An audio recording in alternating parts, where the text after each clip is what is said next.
பொதுவாக ஒளிப்பயிற்சியின் போது கண்களுக்கும் நெற்றிக்கும் மட்டுமே வேலை என்பதை அறிந்தோம். நேயர்களே, அடுத்ததாக மூளையின் பங்கு என்ன?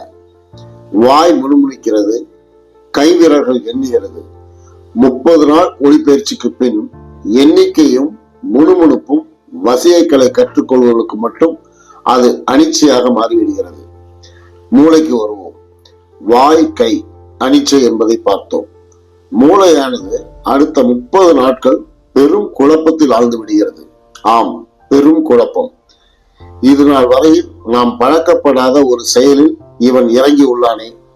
தலைமைச் செயலகத்தில் இந்த புது பழக்கத்திற்கு எங்கு எப்படி இடம் ஒதுக்குவது?